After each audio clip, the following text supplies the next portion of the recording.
Comment ça fonctionne, admettons, pour tout ce qui est retraite-ish? Est-ce que ça t'arrive de faire vraiment dessin papier aussi, puis comme le numériser? Une chose qui me rassure jusqu'à un certain point, c'est que l'intelligence artificielle va toucher tout le monde. T'sais, oui, en création, je trouve ça. En fait, je trouve que c'est étonnant que la création soit touchée parce qu'on aurait eu l'impression que c'est quelque chose qui est typiquement humain. Comment tu fais pour déterminer que ton dessin il est terminé?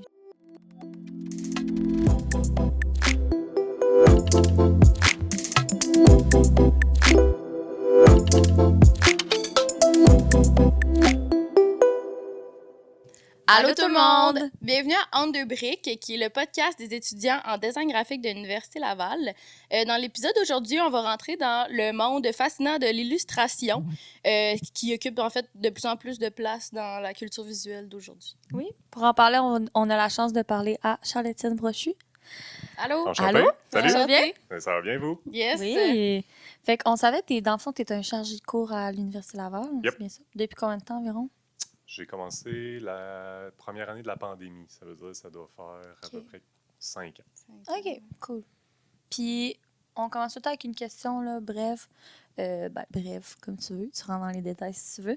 Mais on voudrait savoir un peu, c'est quoi ton parcours? Qu'est-ce qui t'a rendu dans le monde de l'illustration? C'est une bonne question. Ben là, les questions de parcours, je trouve toujours que c'est une bonne introduction, mais c'est peut-être la chose qui est le moins... que les gens peuvent moins avoir un contrôle. Mm-hmm. Donc, c'est sûr que je vais essayer de répondre d'une manière à ce que le parcours soit peut-être... mettre en valeur peut-être des moments un petit peu plus clés que juste j'ai été à l'école, puis telle autre chose, parce que tout le monde va à l'école. Une chose que je peux noter, cela dit, c'est que l'illustration, c'est un drôle de métier, là, honnêtement. Là.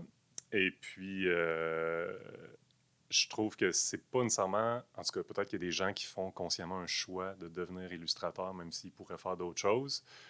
C'est un drôle de choix de faire ça parce que c'est un métier qui n'a pas nécessairement une grosse sécurité d'emploi, un peu stressant, tout ça. Moi, dans mon cas, honnêtement, je sais pas si j'avais le choix, là, mais je voulais gagner ma vie en dessinant depuis que j'avais 12 ans, là, honnêtement. Là, on est entouré de gens qui ne savent pas quoi faire, ce qu'ils veulent faire plus tard dans la vie. Mais moi, je le savais. Le seul problème, c'est que je ne savais pas comment y arriver parce qu'il n'y a pas de marche à suivre claire. Ça fait que je me suis inscrit en art visuel. Moi, je viens d'un petit village en Mauricie. Et puis, je me suis inscrit en art visuel au cégep de Trois-Rivières. J'ai bien aimé l'expérience. C'était sympathique, mais c'est sûr que c'était un peu différent de ce que je voulais faire parce que moi, ce qui m'intéressait, c'était vraiment l'illustration, le dessin, la communication. Puis en art visuel, c'est plus éclaté. On fait vraiment toutes sortes de choses. Fait que ça m'a pris un peu de temps à trouver mon confort là-dedans. Puis je me suis dit que j'allais m'inscrire à l'université en design graphique à la place parce que je me suis dit que ça va peut-être être un petit peu plus concret vers le métier et tout ça.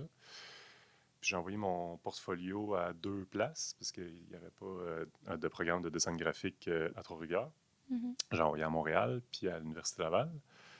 À Montréal, c'était contingenté. À l'époque, à l'Université Laval, c'était pas contingenté. Puis je pense que j'ai eu genre 10% pour mon portfolio à l'UQAM. C'était une note pitoyable, parce que c'était un portfolio d'art visuel. Okay. Ça n'avait pas tant de sens comme portfolio avec le recul, mais c'est sûr que ça a donné quand même un gros coup à mon estime parce que je me définissais beaucoup sur mon talent en dessin, fait que ça m'a quand même un peu questionné sur OK, est-ce que je me trompe complètement?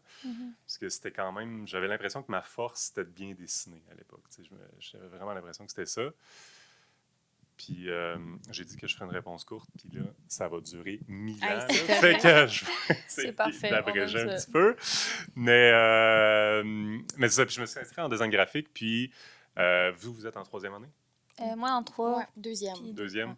Vous êtes les 2 meilleurs que moi, parce que j'ai toffé 1 an et demi en design graphique. J'ai pas été capable parce que design graphique, ce que je me suis rendu compte, puis surtout à l'époque, j'avais tellement besoin de m'exprimer. Je voulais dessiner, puis explorer, puis vraiment prendre des risques créatifs. Puis on peut le faire en design graphique, mais avec un paramètre qui est plus dans la minutie, j'ai l'impression, dans le souci du détail. Puis moi, ce que j'avais besoin, c'était vraiment de faire des expressions personnelles plus exploratoires, plus larges. Puis je trouvais pas ma liberté créative dans le menu détail, puis dans le raffinement. Je trouvais ça trop difficile. Puis je me disais, là, j'ai fait un choix de carrière un peu étrange qui est l'illustration. Puis j'aime même pas ça en ce moment, là, ce que je suis en train de faire. Je suis supposé aimer ça, puis j'aime même pas ça. Fait que j'ai abandonné design graphique après 1 an et demi. Et puis je me suis lancé à mon compte à 19-20 ans en illustration. Et puis ça a été un échec monumental. J'ai eu aucun contrat pendant 6 mois. C'est que là, je me suis dit, OK, ça va être dur, dans le fond, là, le métier que j'ai choisi. Je savais que ça allait être dur, mais vraiment, il n'y a aucune infrastructure en illustration, en tout cas, pas que je connaisse. Puis à l'époque, j'en connaissais encore moins que maintenant. J'en connais 2-3, mais à l'époque, j'en connaissais pas du tout. Fait que je me suis dit, bon, ben, je vais retourner à l'école. Puis j'avais réussi à être confortable en art visuel parce qu'il y a plus de liberté. Je me suis rentré en art visuel. Puis là, par exemple, je sais à quel point c'est dur. Fait que pendant les 3 ans que le baccalauréat en art visuel va durer, je vais vraiment essayer d'étendre un peu mon réseau, essayer de trouver une manière que quand que je termine le bac, j'aille une certaine possibilité d'avoir de l'argent qui rentre. Pas nécessairement des millions, là, mais un genre de 500$ par... Sécurité. Exact. Et j'ai vraiment travaillé fort durant mon bac en arts visuels. J'ai trouvé le moyen d'aimer ça. Il y avait quand même un petit peu plus de liberté. Puis à la fin du bac, j'avais une pratique qui était correcte. J'avais fait quelques petites expos, tout ça. Fait que je me suis dit, bon, parfait, je me relance à mon compte. Puis là, pendant 6 mois, rien. J'ai pas eu de contrat non plus. Puis là, cette deuxième fois-là, je l'ai trouvé vraiment dur. Parce que ça faisait 4 ans et demi que j'étais allé à l'université, que j'avais investi du temps. Puis à l'époque, j'avais l'impression que j'avais pas gâché ma vie, mais j'étais comme, oh my God. J'aurais pu faire d'autres choses. J'étais bon à l'école, puis là, j'étais comme, ça n'a pas de bon sens. Dans quoi? Il faut que je retourne à l'école. Puis là, finalement, heureusement, après 6 mois, il y a eu une job dans un centre d'artistes qui s'appelle L'Œil de Poisson en coordination coordinateur à programmation, qui est un job de bureau, mais c'est un travail culturel. Puis c'est 3 à 4 jours semaine. C'est mal payé, mais je suis en contact avec des artistes. Puis c'est mal payé, mais ça paye quand même un loyer. Là. Puis ça me permet, à côté, de continuer l'illustration, continuer le travail artistique. Fait qu'une chance que j'ai eu ça. Parce que sinon, je sais pas ce que j'aurais fait, honnêtement. Là, puis je parle, justement, je trouve que c'est peut-être intéressant de dire ça en tant que parcours, parce que je trouve que ce qui est vraiment caractéristique d'un parcours en illustration, c'est que le début, là, c'est une traversée du désert, honnêtement. Là, parce qu'il n'y a rien. Comment tu fais pour te faire une crédibilité? À la limite, on peut avoir un certain talent, mais ce que les gens recherchent quand ils vont t'engager, c'est oui, avoir un talent, mais c'est aussi avoir confiance que tu es capable de livrer un projet quand il y a des contraintes. Il faut que tu ailles une charte de couleurs. Il faut que tu respectes un calendrier qui est souvent super serré. Il faut que tu réagisses bien à la critique aussi parce que tu envoies une esquisse, tu as des retours qui s'en vont dans tous les sens. Fait qu'il faut que tu réussisses à faire une synthèse de ça. Fait que c'est les premiers contrats, là, c'est vraiment difficile. Puis là, j'ai duré 4 ans dans la job de coordinateur à programmation. Puis après 4 ans, je sentais que j'avais comme un choix un peu là, qui s'offrait. Puis soit je continuais dans une job de travailleur culturel, peut-être plus à temps plein pour mieux gagner ma vie, peut-être directeur ou fonctionnaire au Conseil des arts et lettres ou quelque chose comme ça. Soit là, je voyais un peu le futur, là, puis j'avais, mettons, 6 mois de contrat qui me permettraient d'en vivre. C'est pendant 6 mois. Mais là, ça faisait 2 fois que je me plantais. Je m'étais planté puis là, je me suis dit, est-ce que je me relance à mon compte? Puis, ultimement, ce qui m'a décidé, c'est que je me suis dit, le Charles-Étienne de 15 ans là, qui avait décidé, il ne comprendrait pas si je prenais pas, je prenais pas cette chance-là. Parce que là, c'est placé. Là. Ça se pourrait que ça marche. Fait que je me suis dit, par respect pour le petit rebelle, je vais l'essayer une 3e fois. Là, j'ai les chances de mon bord, puis là, ça a décollé. Mais là, une chance parce que je ne sais pas ce que j'aurais fait. Je pense, là, honnêtement, je serais devenu prof de maths ou quelque chose. Puis ça a bien été. Là. Fait que là, ben, j'ai collectionné des contrats qui, progressivement, sont devenus de plus en plus intéressants. Fait que, tu sais, mettons justement des contrats pour Conseil des arts et lettres, qui m'a amené... Ben, en fait, des contrats pour des maisons d'édition en premier, des milieux culturels, théâtre, tout ça, des affiches, des couvertures de livres. Après ça, des plus grosses institutions. Après ça, j'ai eu, mettons, des décors pour une émission de télé à Télé-Québec, C'est humain. Ça a duré juste une saison. C'était une grosse murale. C'était chouette. Puis après ça, j'ai eu un contrat qui a quand même changé beaucoup ma carrière. C'est Hydro-Québec. J'ai fait toutes les illustrations des publicités pendant 3-4 ans. J'en fais encore un petit peu, mais moins qu'avant. Puis ça, ben, c'est sûr que ça donne une crédibilité qui est immense parce que là, les gens se disent, ah, crime, il est capable de livrer des belles illustrations pendant longtemps en travaillant avec une agence de pub qui est LG2, qui sont des super partenaires. Puis là, ben, après ça, c'est plus facile beaucoup d'avoir des contrats parce que non seulement le portfolio visuellement il est intéressant, mais en plus, il y a un catalogue de clients qui donne confiance. Puis après ça, j'ai eu la charge de cours à l'Université Laval parce que, puis je vais juste peut-être terminer là-dessus, ça reste quand même si j'ai une belle carrière puis je gagne bien ma vie en illustration, on ne sait pas c'est quoi le futur. Moi, je reste travailleur autonome, puis les styles changent. Vos générations, vous êtes bons, vous êtes bonnes, puis vous allez me voler ma job. Fait que dans 15 ans, est-ce que je vais être encore à la mode? Est-ce que ça va être encore pertinent ce que je fais? Fait que quand j'ai vu qu'il y avait peut-être une ouverture pour la charge de cours, j'ai sauté dessus parce que je me disais, mine de rien, j'aime ça, c'est le fun. Je trouve ça vraiment beau de voir des jeunes qui essayent de prendre des chances en créant. Je trouve ça vraiment c'est addictif comme job. C'est demandant, mais c'est le fun. Puis c'est une petite sécurité d'emploi, veux pas, parce que si jamais les contrats diminuent, je peux quand même avoir une certaine rentrée d'argent par ça. C'est ça. C'est le parcours que je dirais. Je sais pas si... mais on ne dit jamais 203. Hein, fait que non, c'est ça. La troisième qui a fonctionné. Exact. Mais honnêtement, le moment après le bac en art visuel, une chance que ça n'a pas duré plus que 6 mois. J'ai vraiment une tête de cochon. Là. Je voulais que ça marche, mais là, j'arrivais au bout de ma corde, honnêtement. Là. Puis, tu sais, je dis ça dans le parcours parce que ça se peut que ça arrive. Hein, c'est dur, en se lançant. On a comme un objectif de carrière qui est probablement qui est atteignable, mais qui a quand même une certaine ambition. On ne veut pas nécessairement... Puis c'est dur d'y arriver à cette ambition-là. Au début, il y a tellement de compétitivité, puis on ne se connaît pas tant que ça. Puis on est dans une bulle scolaire pendant 20 ans, et puis après ça, le marché du travail, des fois, c'est pas exactement ce qu'on s'attend. Fait que, c'est ça. Mais c'est ça qui est beau de ton parcours aussi, là, ça prouve qu'il faut persévérer là-dedans, puis que c'est pas nécessairement le premier chemin qui va être le bon. Exact. En général. Oui. C'est ça. Puis des fois, ça se peut que tu persévères aussi puis que ça marche pas. Ça se peut, ça n'a pas de bon sens, mais ça se peut aussi que ça soit ça. Tu sais, rendu à un certain point, il y a de la persévérance puis il y a de la chance beaucoup aussi. Puis il faut être opportuniste puis essayer d'être le plus travaillant possible. Surtout si c'est ultimement, en mettant toutes les chances de notre côté, des fois, justement, il y a une petite chance qui rouvre puis là, enfin, ça y va. Mais c'est ça. OK. Tu as dit que tu le savais à partir de 12 ans que tu voulais faire de l'illustration? À peu près, oui. Ouais. Tu dirais quoi à ton... Si, mettons, tu voyais, là, toi, à 12 ans, tu dirais quoi, mettons? Côté carrière, je dirais, écoute, là, je dirais, continue, vas-y, ça vaut la peine, fonce, ça va marcher, peut-être, si tu travailles fort. Oui, puis tu sais, je me rappelle, je faisais toutes sortes de concours de dessin, puis j'étais tout le temps deuxième. Puis ça me fâchait, puis je me disais, je suis bon en dessin, mais c'était tout le temps quelqu'un d'autre qui gagnait. Fait que je dirais, faites-en pas avec ça. C'est pas grave. Plus tard, ça va marcher.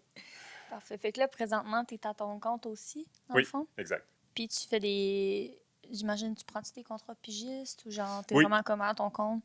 Tu sais, l'illustration, il y a plusieurs manières de gagner de l'argent. Moi, c'est sûr que ma plus grande source de revenus, c'est des contrats. Puis ça, c'est sûr qu'en illustration, on n'a pas un énorme contrôle là-dessus parce que on se fait demander. T'sais, moi, la plupart de mes clients, c'est des agences de design. Fait que, mettons, LG2 CRI à Montréal, il y en a d'autres. Et puis, il y a des contrats aussi directs. J'ai fait une campagne visuelle pour le port de Québec cet hiver. Mais c'est donc des gens qui ont un besoin en communication. Et puis là, ils cherchent un partenaire en illustration parce que le concept fonctionne. Fait que souvent, ils vont demander à, par exemple, 3 à 4 illustrateurs, illustratrices de soumettre un devis. Puis en fonction du style, en fonction de tout ça, après ça, nous, on est engagé ou on n'est pas engagé. Puis le gros de mes revenus, c'est comme ça. À une certaine époque, Je faisais un petit peu de la vente aussi, tu sais, de produits comme des cadres ou des prints ou des choses comme ça. Il y a l'édition aussi qui est possible de Ouais. faire. Moi, c'est moins la chose qui m'intéresse, l'édition, parce que, ben, tu sais, financièrement, ça prend beaucoup de temps à arriver à de la rentabilité. C'est des droits Ouais. d'auteur, il faut avoir un livre qui fonctionne, c'est beaucoup d'investissement. Puis là, ben, pour l'instant, c'est sûr que j'ai moins besoin j'ai moins de temps aussi, là. Mhm. Fait que donc, j'ai moins de besoin de pousser ma carrière personnellement. Pour l'instant, je me fais demander des contrats, mais c'est sûr qu'inévitablement, tu sais, il va y avoir un travail aussi inverse là, qui va se faire. C'est ça. Est-ce que tu prends beaucoup de contrats Oui, en même temps? Ou...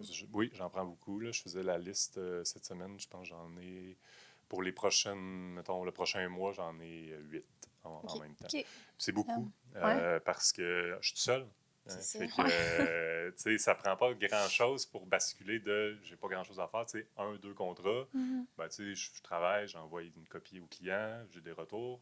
Je travaille pas bien, tu sais, quand j'ai 1, 2 contrats. Mhm. Mais 8 contrats, j'ai Ouais. beaucoup, là. Mais tu Ah. sais, c'est pas longtemps que je suis débordé. Fait Mhm. que c'est une barrière, la limite est quand même facile à dépasser. Mais c'est sûr, c'est dur de dire non, tu sais, contractuel. Ouais. Puis surtout quand que j'ai l'impression que la carrière fonctionne bien. Mais tu sais, elle fonctionne bien pendant peut-être 5 ans, 10 ans, 15 ans. OK. Mais elle va-tu aussi bien fonctionner? Puis moi, je vais avoir besoin d'une retraite à un moment donné, peut-être. Fait que C'est ça, ça. c'est incertain C'est vrai. quand même Ah, 100 comme milieu. Là, 100 ouais. Oui, oui, Est-ce définitivement. que tu prends autant de contrats aussi pendant que tu donnes des cours, quand tu es chargé de cours, ou tu en prends un peu moins? C'est l'offre et la demande. Si je me Ça fais dépend, demander, ouais. oui, oui, absolument. Là. Moi, j'ai une petite fille qui est née en février de cette année. Oh, Et félicitations. puis, merci, c'est gentil. Puis, on est bien contents. Et puis, juste avant, là, c'est le moment où j'ai jamais eu autant de demandes. Ah Juste ouais, avant ok. qu'elle naisse. Puis là, Ok. ben là évidemment, j'ai Ouais. dit non à une couple de contrats là, parce que Mhm, ça Ouais. n'avait aucun sens. Mais j'avais la charge de cours à l'Université Laval, puis j'ai une charge de cours à Sherbrooke aussi. Fait que je fais l'aller-retour la journée même. OK. Puis là, ça n'avait aucun sens. Tu sais, j'étais comme.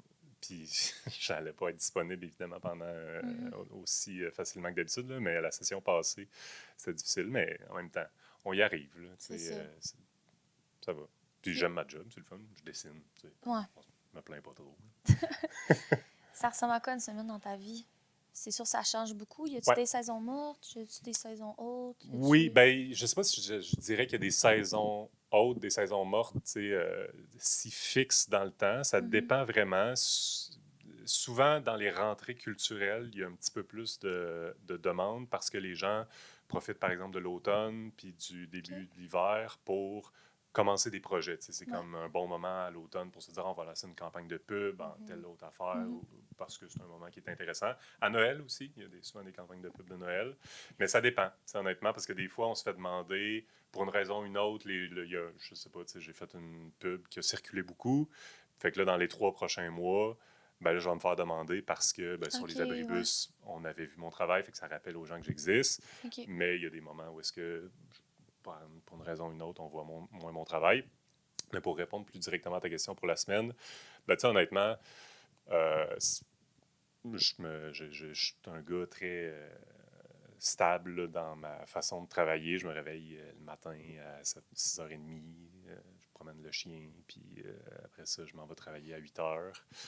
Puis travailler, ça dépend ce que j'ai, là, mais tu sais, ça va être de soit faire des esquisses, soit faire de la recherche, soit faire de la production, répondre à des courriels, faire de la comptabilité, là, ça dépend un peu. Mhm. Mettre à jour les réseaux sociaux, mais là, je regardais, je pense que la dernière fois que j'ai mis à jour mes réseaux sociaux, c'est en avril. Fait qu'on s'entend que je suis pas le plus discipliné là-dessus. Mais c'est toujours de travailler sur des projets, soit de contrat. J'ai des projets personnels aussi. Je travaille sur un projet de jeu vidéo pour moi, là, avec mon frère. Fait que, tu sais, c'est vraiment un melting pot de tout ça dans une journée. Puis je finis ma journée souvent à 4h30. Fait que, ça dépend. Mais tu sais, des fois, il y a des contrats qui me demandent de me déplacer. Comme là, je vais aller voir un client. Mhm. Ça dépend. Sinon, tu travailles majoritairement chez toi? Oui, absolument. Oui. Ben, Ok. ça n'aurait pas de sens. Tout mon setup, j'ai besoin quand même d'une tablette graphique. Mhm. J'ai besoin d'un ordi quand même qui est performant. Là. Moi, je suis impatient, là, fait que mon ordi il est bon. Fait que j'ai tout mon setup. Là, fait que je travaille vraiment mieux chez moi, là, Ça définitivement. ressemble à quoi les logiciels que tu utilises? C'est standard, Photoshop, c'est la suite Adobe beaucoup. Moi, le Mhm. logiciel de prédilection que j'utilise en dessin, c'est Photoshop. Un petit peu Illustrator, des fois, pour certains besoins. Quand il y a des demandes, par exemple, pour des dessins un petit peu plus iconographiques ou d'autres types de besoins. Mais en général, vraiment, ce que je préfère dessiner, c'est avec Photoshop parce que j'ai quand même appris à dessiner Ouais. papier, avec peinture même. Fait que c'est vraiment le rapport plus direct au geste du dessin que je retrouve dans Photoshop. Mais j'aime bien les logiciels en général. Je travaille aussi avec Blender, qui est un logiciel de modélisation 3D. Ouais. Parce que c'est sûr que moi, il y a certaines affaires que j'aime dessiner. Tout ce qui est organique, des personnages, des feuilles, peu importe, des environnements. C'est le fun à dessiner parce que tu peux y aller un peu à bonne franquette. Là, quand même que la main elle soit un peu croche, c'est pas grave. Mais quand c'est des bâtiments ou des environnements un petit peu plus complexes, des architectures, je trouve ça long, faire des grilles de perspective ou en isométrie ou des choses comme ça. J'ai plus de plaisir à travailler dans Blender. C'est comme de travailler avec des blocs Lego un peu. Fait que je fais ma petite scène, puis des fois, je peux faire un setup de lumière, puis vraiment arriver à un rendu, ou je le prends comme référence, tout simplement. J'ai mon bâtiment, puis là, je l'importe. C'est plutôt que d'aller chercher un Pinterest ou autre chose. Ben, je peux vraiment le faire sur mesure, ça rentre dans ma composition. Fait que c'est vraiment ça que j'utilise. Est-ce que ça t'arrive de faire vraiment dessin papier aussi, puis comme le numériser ou des trucs comme ça? C'est vraiment rare, honnêtement. La manière que j'ai de travailler le papier, c'est je fais des choses en papier découpé. Fait que mais ça reste du dessin numérique dans le sens que je fais mes dessins sur Photoshop. Puis après ça, ben, je viens le découper numériquement avec une petite découpeuse. Puis je fais mais il y a quand même un travail manuel dans le sens qu'il faut que je fasse mes couches de papier. Des fois, il y a des pliures à faire. Il y a des tests avec les couleurs de papier. Fait que mon rapport à la matière, pour l'instant, il passe vraiment par ce type de travail-là. Mais non, le papier, honnêtement, je sketch un peu des fois. J'ai un carnet de croquis que j'ai, mais je suis tellement habitué de travailler numériquement. Quand je sketch, on dirait que je cherche CTRL-Z. Là, je suis comme, ah non, recule en arrière. Fait que ça fait trop longtemps. Depuis 10 ans, honnêtement, je fais plus rien en traditionnel. Là. C'est que ça demande à être une place spécifique. Il faut. Mais peut-être que je vais y retourner un moment donné, là, mais pour l'instant, non, malheureusement. Ça me manque un peu, là, mais. Okay. Il y a plusieurs facettes dans le monde de l'illustration. C'est quoi que tu préfères? Je suis vraiment touche à tout, honnêtement. J'ai pas de. Ça me dérange pas. Il y a des contrats qui sont. Honnêtement, vraiment touche à tout. Là. Il y a des choses qui sont plus exigeantes, curieusement, que d'autres. Je trouve que une des choses les plus dures, c'est des couvertures de livres ou des affiches de théâtre ou des pochettes d'albums, parce que c'est tellement personnel. C'est un auteur qui a travaillé pendant 1 an ou une pièce de théâtre. C'est aussi un auteur, une pochette. C'est vraiment des gens qui ont mis tout ce qu'il y avait à l'intérieur d'eux autres dans un objet. Puis là, moi, ma job, c'est d'essayer de sublimer, d'une part, ce qu'ils ont fait, mais aussi de faire quelque chose qui va attirer l'œil, qui va vendre. Puis ça, je trouve que c'est beaucoup de pression. Fait que c'est le fun à faire, mais c'est beaucoup de pression. Puis j'ai un style aussi qui est plutôt foisonnant. Moi, je trouve que j'aime ça travailler dans des illustrations qui va avoir plein de choses, qui va se passer toutes sortes de choses. Puis ben, c'est sûr, une couverture de livre, c'est plus petit un peu. Fait que je trouve ça challengeant. Ça a été vraiment... Moi, j'ai grandi juste à côté de la bibliothèque en face de chez nous. Fait qu'on dirait que j'ai comme un drôle de rapport avec ça en plus parce que j'aime ça. Je trouve ça beau, les livres.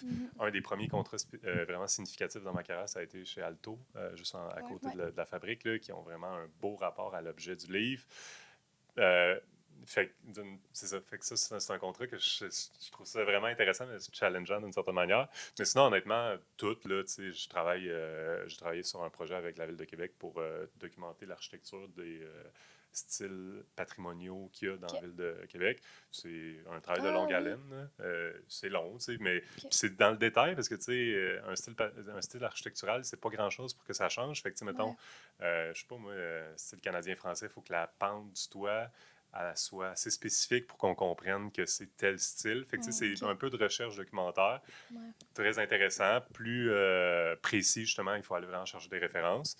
Mais c'est le fun, tu sais, parce qu'il n'y a pas nécessairement un impact. Le travail n'est pas autant sur est-ce que l'image est belle visuellement que représentative. Alors que dans un autre projet, mettons pour une campagne de pub pour, mettons, Fromage d'ici, ben là, c'est d'attirer l'œil puis de faire quelque chose de beau. Puis c'est en collaboration avec l'équipe, dans ce cas-ci, LG2. Fait que c'est un autre travail complètement, mais c'est le fun. Tu sais, moi, j'aime la variété. OK. Puis, admettons, si tu donnes des exemples de temps, là, de durée, comment ça t'a pris de temps pour faire certains projets? Ça dépend. Ça peut être très rapide. Tu sais, là, je travaille sur un projet de jeu de société, puis c'est 55-60 images. La boîte, ça prend plus de temps. Ça peut prendre, mettons... souvent, ce qui va être long, c'est le dialogue avec le client, parce que j'envoie une version, un retour, puis on avance comme ça. Fait que, tu sais, moi, en général, quand il y a un client qui m'approche pour un projet, pour une illustration assez complète, je dis ça va être bon si on s'en sort en 2 semaines. Okay. Parce que j'envoie 3 esquisses, il y a des retours, il y a des choses comme ça.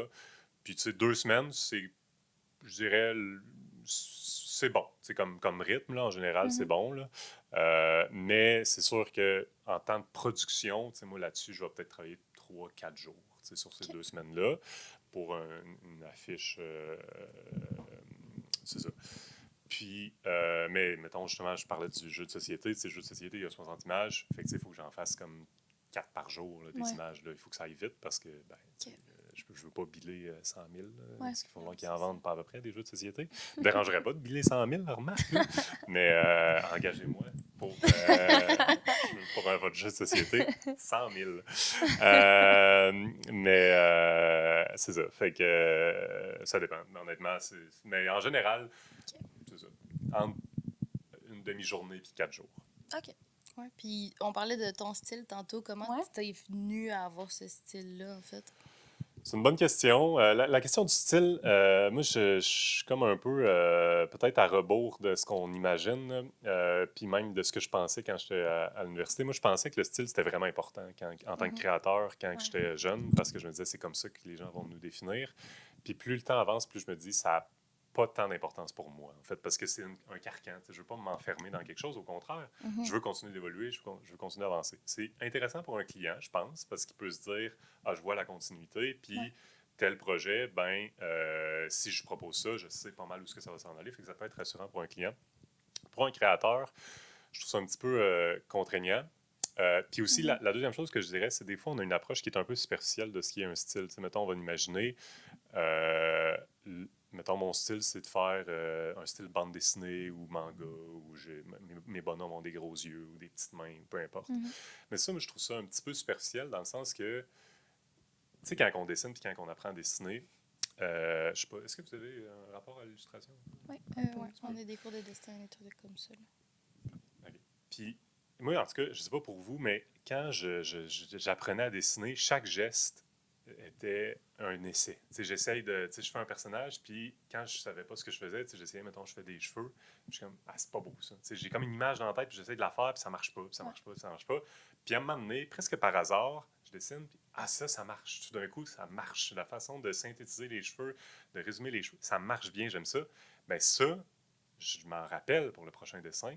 Puis peut-être je vais refaire ces cheveux-là de cette manière-là, mais peut-être pas aussi, mais ça me fait comme un petit bloc Lego. Dans ma boîte à outils, là, j'ai comme un outil que je peux me servir. Puis au fur et à mesure, ça me fait comme une banque que je peux utiliser puis que je peux réutiliser. Puis le style apparaît un peu comme ça, mais c'est un peu arbitraire. Puis c'est pas nécessairement comme ça que je veux définir ma carrière, parce que dans le fond, les cheveux, je pourrais me forcer puis en découvrir une autre manière. Ce qui est plus intéressant pour moi en tant que créateur, c'est des choses un petit peu... Ça, c'est comme le résultat de quelque chose, mais c'est pas la cause. C'est pas pour ça que je dessine comme ça. Ce qui m'intéresse plus, moi, c'est ma personnalité créative, des choses qui sont un petit peu plus intangibles ou plus difficiles à changer, puis plus indicatives aussi des choix qu'il faut que je fasse en tant que créateur. Par exemple, moi, je sais que j'aime ça, puis ça, je sais pas pourquoi exactement, mais j'aime ça, dessiner des illustrations qu'il y a plein de choses qui se passent. J'ai de la misère à juste faire une illustration minimaliste. On dirait que ça me laisse insatisfait. Puis pourtant, j'aime ça, quand j'en vois en tant que consommateur. Je trouve ça beau, je trouve ça élégant, c'est raffiné. Quand c'est bien réussi, c'est vraiment génial. Mais pour une raison ou une autre, ça m'intéresse. Je sais pas pourquoi, moi, en tant que créateur. Puis ce que je pense, c'est que j'aime ça dessiner. Ça a l'air super anodin, puis évidemment, là, j'aime ça dessiner, je suis un illustrateur. Mais on dirait que j'aime tellement le geste du dessin qu'il faut que je passe un peu de temps sur mon illustration pour en être satisfait. Juste parce que j'ai l'impression que comme ça, le processus, ça me prend un peu de temps à réfléchir. Puis avec ça me permet de réfléchir d'une façon qui est un petit peu plus intuitive aussi. Tu sais, tout n'est pas décidé avant que je le fasse. Je laisse au processus le temps pour me rendre compte, non, dans le fond, si j'enlève cette feuille-là, si je travaille là-dessus, on dirait que j'ai besoin de ce moment-là. Puis ça se voit pas aussi directement que je fais un personnage avec des gros yeux ou des petites mains ou des choses comme ça. Mais ça, je trouve, c'est plus intéressant comme créateur que je le comprenne. Puis c'est plus ça, le style. Fait que puis je le découvre, tu sais, puis peut-être je vais évoluer là-dedans, mais j'ai vraiment l'impression que c'est plus proche d'une forme de découverte de personnalité que la superficialité d'un style. Fait que ça évolue tout le temps, un style. Puis évidemment, tu sais, comme je vous dis, la petite boîte à outils, elle reste là, tu sais, puis quand j'ai un contrat qu'il faut que je fasse dans une semaine, j'ai pas le temps de repenser à, il faut que je te retrouve une nouvelle manière, tu sais, je me sers un peu des affaires, puis je continue d'explorer, puis je suis tanné, là. Mais c'est ça, c'est ma relation au style. Fait que, Quand on parle de genre style, oui. tu dis que des fois, que tu sais pas si comme dans 15 ans, tu vas être encore à la mode, genre. Oui. Mais est-ce que tu vois les tendances ou qu'est-ce qui se passe un peu là, dans le monde de l'illustration en ce moment? Oui, c'est sûr. Tu sais, je continue d'évoluer, mais c'est sûr que, tu sais, il y a comme une soif de création que j'avais quand je voulais commencer, tu sais, que je peux pas retrouver de la même façon parce que, tu sais, j'ai des acquis. Tu sais, fait que ces acquis-là, d'une certaine manière, j'ai une relation avec la façon dont je travaille la couleur, dont je travaille toutes ces choses-là, puis je peux pas retourner à zéro. Tu sais, fait que la forme radicale d'exploration que je pouvais avoir quand j'avais 18-20 ans, ben juste à cause de mon expérience, c'est pas le même rapport. Ça vient avec d'autres choses, ça vient avec d'autres avantages, mais j'ai pas ce rapport explosif-là avec l'expérimentation que je pouvais avoir quand j'avais 20 ans. Puis là, je dis ça, c'est peut-être qu'il y a moyen de la retrouver, là, mais en tout cas, j'ai l'intuition que c'est ça, puis j'imagine que s'il y a une sincérité dans cette explosion-là, tu sais, puis c'est... il y a une part d'émotion quand on regarde une illustration. Puis cette sincérité, cette naïveté-là, cette explosion-là, éventuellement, il y a certaines clientèles qui la recherchent. C'est pas toutes les clientèles, évidemment. Si on fait une publicité pour communiquer au plus grand nombre, c'est pas nécessaire d'être dans l'expérimentation à tout prix. Mais c'est sûr que j'ai hâte de voir. Là, j'ai 34 ans, là, je veux dire, je suis pas fossile, là, mais quand même, je me questionne un peu. Je suis dans ce questionnement-là, justement, de comment je gère cette expérience-là que j'ai. Est-ce que c'est un avantage? Est-ce que c'est un inconvénient? Je me pose des questions. Mais c'est sûr, je me tiens au courant le plus possible. Je consomme plein d'illustrations, mais ça reste que j'ai pas la même porosité que je pouvais avoir quand j'avais 18. Tu sais, quand tu as 18 ans et tu regardes quelque chose, on dirait que tu peux quasiment comme l'absorber, puis ça fait partie de ton identité. Mais moi, j'ai déjà plein d'identités, là. Fait que je peux pas... Fait que c'est ça. Fait que cette espèce de tension-là qui est intéressante avec l'expérience qui monte, parce que je suis rendu efficace, là, tu sais, faire une illustration, comme je vous dis, en 2 heures, je fais pourquoi pas si pire, tu sais. Avant, ça me prenait 2 semaines, tu sais, faire un dessin, c'était interminable, mais c'est ça. Fait que genre, je me tiens au courant, mais aucune idée. Je le découvre. Hein. Okay. Mais moi, je pense que ça va être chill. Ben, si tu en consommant, je veux dire, tu t'informes. Puis, j'espère. Puis comme ça tu reste dis, à jour. Tu continues d'évoluer constamment. Fait que ça... C'est bien. C'est ça. Ouais. C'est bien. Okay. Est-ce que l'émotion, c'est quelque chose qui t'aide un peu à faire tes illustrations, justement? Oui, c'est sûr, à 100%. Ça dépend. Encore une fois, des fois, moi, j'ai toujours 3 pointes de tarte que j'essaie de garder là, quand je fais un travail, là, dans le sens que j'ai 3 guides. C'est l'intention du projet, le processus créatif, puis est-ce que j'aime ça? C'est une drôle de barème, là, mais j'essaie quand même de garder ces affaires-là. Puis l'intention, ben, ça dépend de c'est quoi le projet. Des fois, ça va être de communiquer quelque chose d'assez direct. Mettons, si on veut parler du travail d'équipe dans une compagnie de sécurité web, ben là, c'est sûr que l'émotion c'est moins pertinent de faire quelque chose de percutant. Là, Ouais. On veut surtout faire quelque chose qui va accompagner un article. Fait que là, l'intention, c'est de communiquer, puis d'être efficace dans la communication. Après ça, le processus, comme je disais tantôt, je veux juste m'assurer que pendant que je fais le travail, je laisse une petite porte ouverte pour l'exploration de ça. Puis aimer ça, c'est surtout un barème personnel parce que je me rends compte quand j'aime ça, en général, c'est que l'illustration est bonne. Si j'aime pas ça, si j'ai pas de plaisir, c'est qu'il y a de quoi qui marche pas. Fait que j'essaie de garder un œil ouvert à est-ce que j'aime ça, là, ce que je suis en train de faire, parce que je trouve que c'est un bon baromètre. Mais c'est sûr que quand je travaille sur des projets un petit peu plus personnels, tu sais, je donne un exemple, je travaille sur un jeu vidéo de ce temps-ci, il y a une ambiance que je veux donner, mais là, c'est l'émotion. Je veux faire quelque chose de nostalgique. Fait que là, ça, c'est vraiment un bon outil parce que je peux vraiment faire des tests. Puis c'est le fun, l'émotion, parce qu'on est vraiment dans l'exploration. Puis il n'y a pas de formule magique. Non, comment c'est tu ça. fais pour donner un aspect de nostalgie? Peut-être des couleurs éteintes, mais peut-être pas aussi. Tout le monde le ressent différemment. Exact. Là, Fait que ça, ouais. c'est le fun. Ouais, vraiment. Mais tu sais, c'est dur. Puis ça, c'est vraiment, je trouve, on est dans une création qui est vraiment le fun parce que vivre des émotions, qui n'aime pas ça, c'est le fun, Ouais. des émotions. Fait que, puis on est tout le temps en train d'essayer de creuser là-dedans. Là. Ça, je trouve ça vraiment appréciable quand le contrat s'y prête. Là. Oui, c'est ça, c'est intéressant. Puis le jeu vidéo que tu parlais, est-ce que c'est comme. Tu disais que c'était avec ton frère, c'est Ouais. ça? Vous le construisez de A à Z, dans le fond? Oui, Ou- exact. Ok, exact. cool. Ça va sortir dans 1000 ans. Dans Milan, oui. C'est interminable. On est bien avancé, là, mais Ouais. je veux dire, c'est interminable, mais c'est le fun, parce que, puis justement, la pratique personnelle est importante quand même, parce que sinon, on se fait un peu cannibaliser par des clients qui veulent toujours la même chose. Ouais.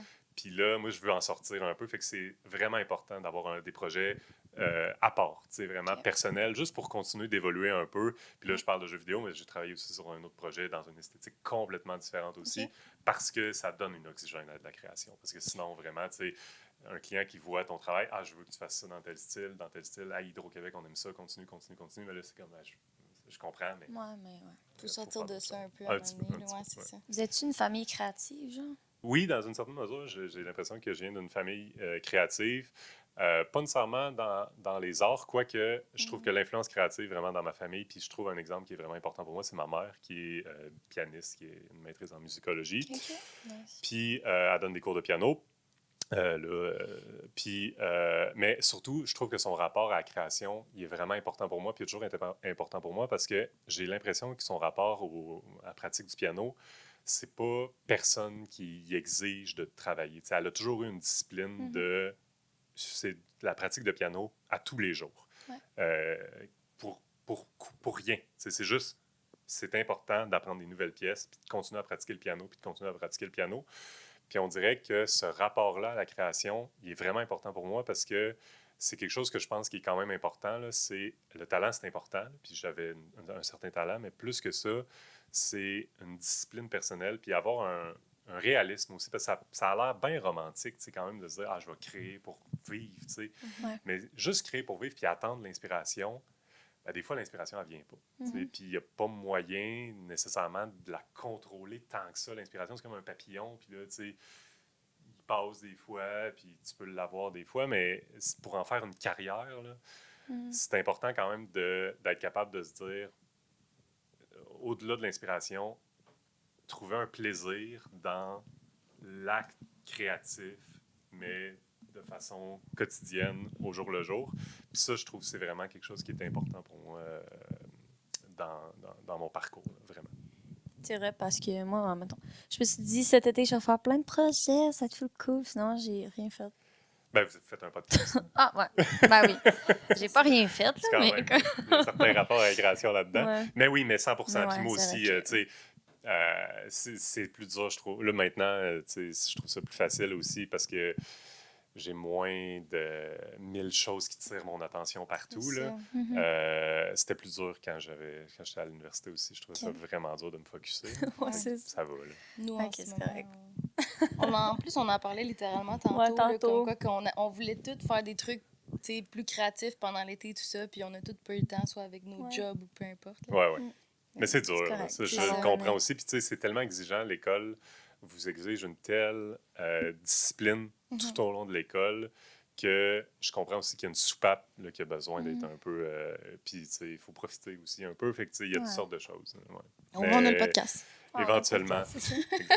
À chaque lundi, C'est Ouais, ça. c'est ça. de 8 à 9. C'est correct, la journée au complet, c'est pour toute la semaine, dans le C'est fond. ça, Exact. exact. T'en plein ça. Fait que, bon, mais en même temps qu'on se lance, là, qu'il y a un client qui t'approche, qui vient te voir, c'est ça, le monde de l'illustration, c'est les clients qui viennent voir. Après ça, toi, tu fais une rencontre, j'imagine, au début. Tu Oui. fais une rencontre de les besoins, Oui. tout. Puis après ça, comment ça se passe? Ben, en général, ça dépend tout le temps. Tu sais, en illustration, c'est un peu, les gens ne savent pas nécessairement comment ça fonctionne. Si on travaille avec une agence, souvent l'agence va savoir comment ça fonctionne. Mais moi, ce que j'aime bien faire, c'est juste faire un petit appel pour justement démystifier un peu, faire un petit peu de pédagogie, juste pour s'assurer qu'on est tous sur la même longueur d'onde dès le début du projet. Fait que disons qu'il y a un client qui m'approche pour me dire « Hey, je suis intéressé, comment que je voudrais une illustration ». La première chose que le client va vouloir, c'est un devis. C'est combien ça coûte pour faire l'illustration. Ouais. Mais moi, avant ça, je m'assure que le client il sache comment ça fonctionne, juste l'illustration en général, parce que ça indique combien je vais charger pour mon devis. Mhm. Parce que ce qu'il faut savoir, puis ça, c'est par opposition en design graphique, mais je ne suis vraiment pas un expert de la fiscalité en design graphique. Là. En design graphique, vous n'êtes pas soumis à la loi sur le droit d'auteur. Vous n'êtes pas considéré comme un travail artistique. C'est super arbitraire, là, mais l'illustration, c'est considéré comme un travail artistique, donc soumis à la loi sur le droit d'auteur. Okay. Design graphique, à ma connaissance, non.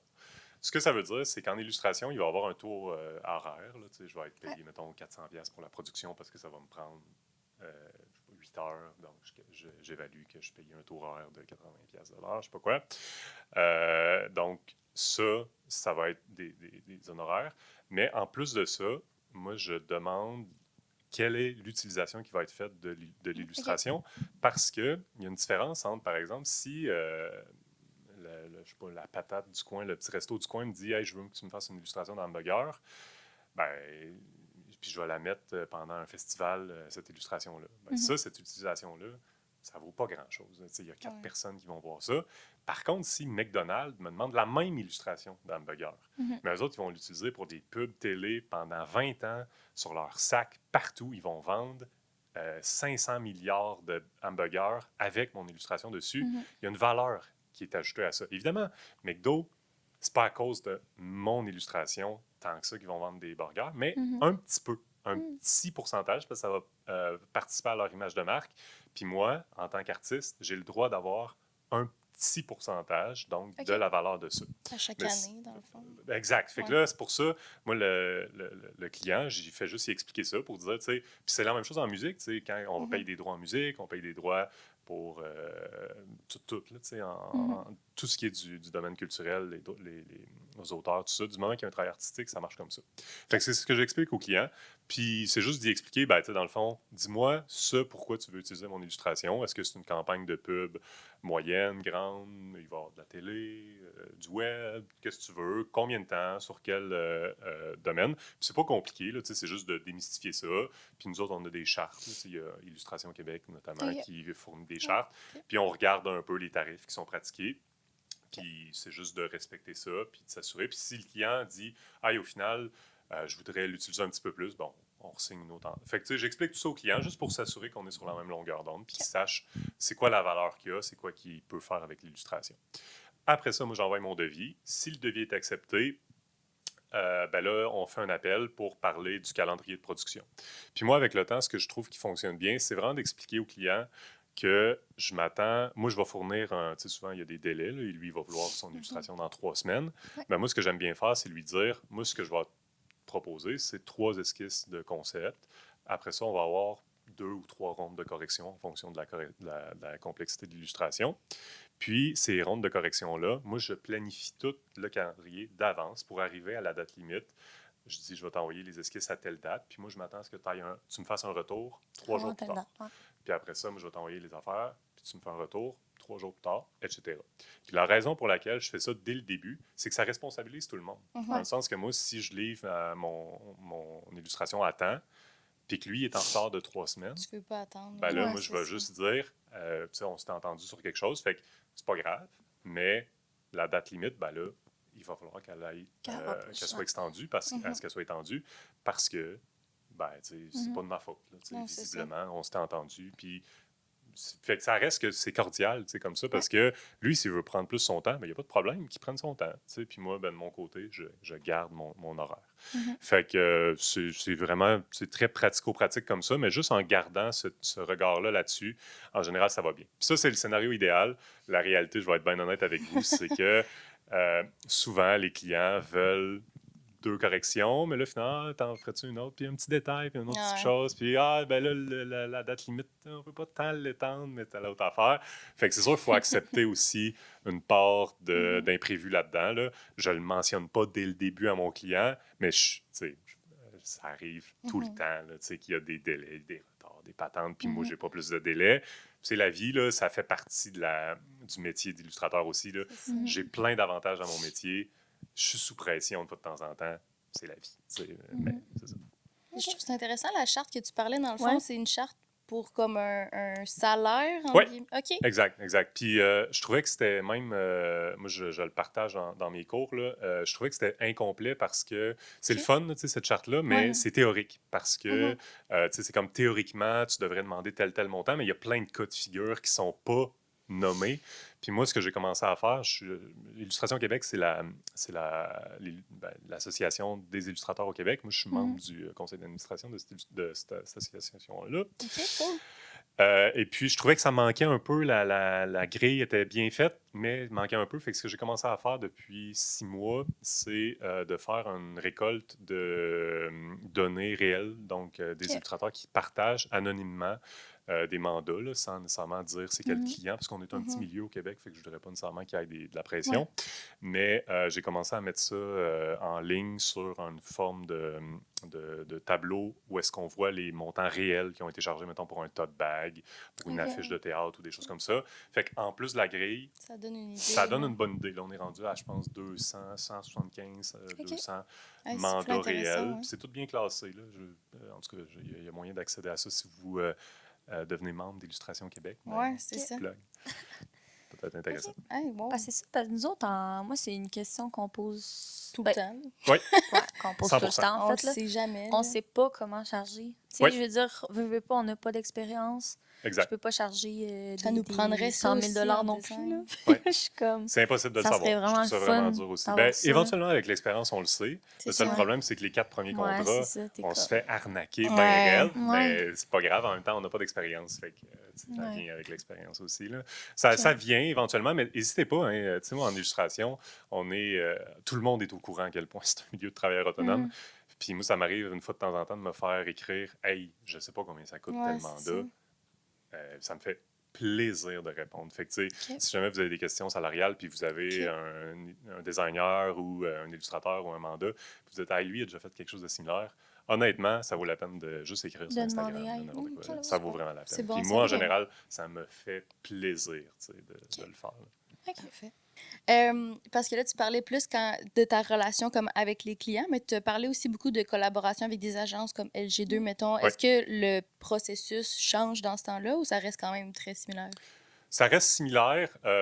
C'est souvent, tu sais, mettons, quand c'est un contrat direct avec un client, moi, je m'occupe de tout. Dans le sens que je propose des concepts, des esquisses, tout ça. Ouais. Des fois, le client va avoir sa charte de couleur. Des fois, il n'y aura pas de charte de couleur. Fait que c'est un processus un petit peu plus complet. Souvent, en agence, évidemment, les gens qui passent par l'agence, ben, LG2, par exemple, va déjà avoir soumis une ligne de com. Ça va être, par exemple... puis il va y avoir des petites esquisses même qui vont avoir été soumises au client. Des fois, des esquisses un petit peu plus avancées. Ça dépend. Là. Il y a vraiment des moments où c'est vraiment de l'exécution technique. Il y a d'autres moments où j'ai un petit peu plus de liberté. Mais c'est un processus qui est assez similaire. La seule chose, c'est que le processus, souvent, est un petit peu plus long parce qu'évidemment, ben là, l'agence fait le lien avec le client. Puis après ça, moi, j'ai le résultat des commentaires de tout le monde, là, des commentaires agrégés de tout le monde. Fait que c'est similaire. J'ai pas nécessairement de préférence pour une chose ou l'autre. La seule différence, c'est vraiment le contact direct avec le client. Des fois, c'est un avantage de l'avoir parce que comme ça, je peux vraiment savoir ce que le client pense. Des fois, en agence, il y a comme une incertitude de l'agence me dit quelque chose, mais finalement, il y avait ça donne quand même qu'il peut y avoir des choses qui sont perdues dans la traduction. Là. Mais des fois, non aussi. Ça dépend. Mais c'est très similaire, honnêtement. C'est peut-être le niveau de liberté créative qui est un peu différent. OK. Puis admettons qu'on fait une estimation, genre très estimée, de comment tu as fait de projet, genre depuis le début, genre. Depuis le début, c'est Ouais. impossible à savoir, honnêtement. Mettons, tu te dis, j'en ai fait à peu près, genre, 30 par année, fait que là... Oui, Tu ça veux doit qu'on être se ça, lance d'un grand j'imagine. calcul, là? Ça doit Oui, être ça. Écoute, il aurait fallu exactement. que je regarde. Je pourrais... Sortir ma Ouais, calculatrice. je pourrais regarder mes dossiers, là.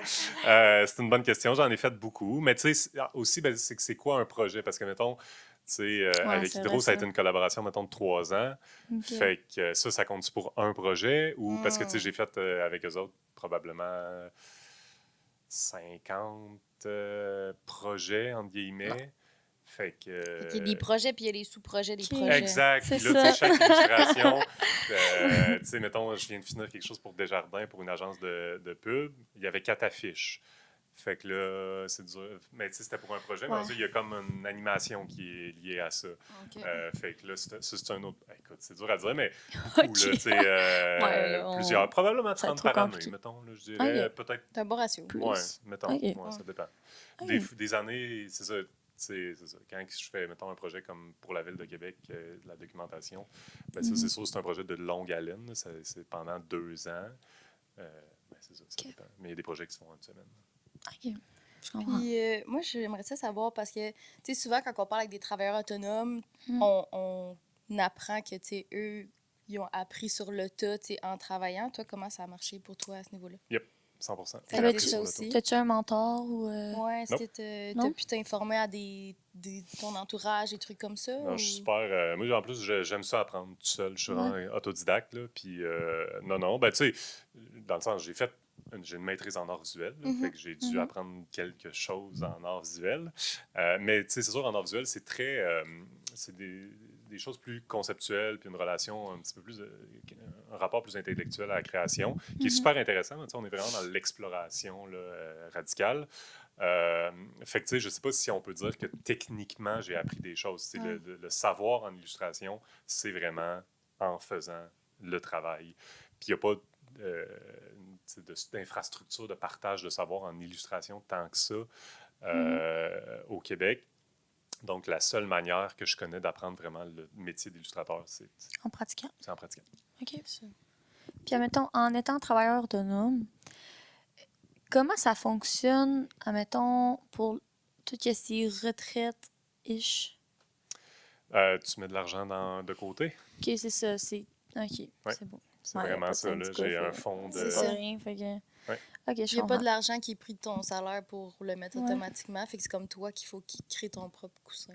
Ouais. Oui, exact. Ben là, moi, j'ai une structure d'entreprise là, parce que financièrement, ça faisait plus de sens de faire ça. Mhm. Fait que je me verse un salaire. Fait que mon entreprise a des bénéfices. Fait que je me verse un salaire. Fait que je cotise, en fait, à ma retraite. Avec Mais ça. via mon entreprise. Mais au final, je suis le seul employé. Là. Fait que Ok. je ne sais pas s'il y a un calcul, mais c'est ça. Techniquement, je me verse un salaire. Donc, je me verse des choses pour ma retraite. OK, parce que c'est ça, je me demandais comment calculer ça et tout, genre. T'es comme une... Ben, tu sais, je pense que le C'est vrai, gouvernement c'est un nous donne de l'argent, mais là, Il j'ai donne. 34 ans, là, je suis pas Ok. en retraite. Là. Il m'en reste Non, un non, bout, ouais, là. non. Mais c'est de mettre de l'argent de côté. Là. Ouais, Je vais ok. me poser la question dans 10 ans. Là, ça Mais mettons, m'angoisse. pour aller en retraite, Mais- faut que t'ailles combien, Ben, mettons? je pense qu'il faut. T'as quoi comme... C'est un peu comme les impôts. Genre, en tant que travailleur autonome, il faut que tu te mettes un pourcentage de ton salaire de côté. C'est ça. genre. Ouais.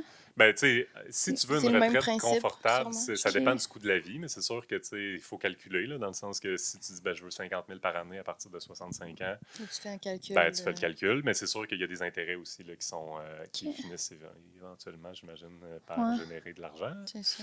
Mais c'est ça. Mais là, ça va. Moi, je suis pas stressé. Là. Je gagne bien ma vie. Je À vais- partir de quel âge il faut ouvrir un REER? Ah! Le plus tôt possible. Il me semble, Ouais, là, c'est ça. Pierre-Yves McSween, il dit tout le temps le plus tôt possible. Là, Ouais, c'est là, vrai, ça, c'est c'est là. live, là. c'est C'est ça, là. maintenant. l'année passée. Demain, la bonne Tu réponse. sais, il fallait que je la pose. C'est ça.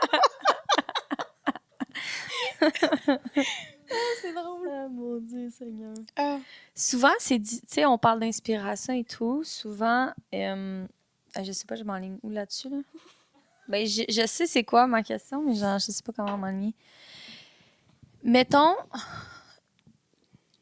comment tu fais pour déterminer que ton dessin il est terminé, genre, que ton illustration est finie? Comment tu fais pour savoir?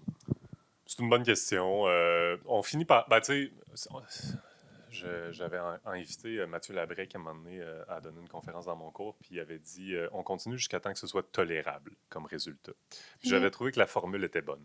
Parce que je sais pas pour vous, mais tu sais, on a été exigeant envers notre propre travail, je trouve, en tout cas.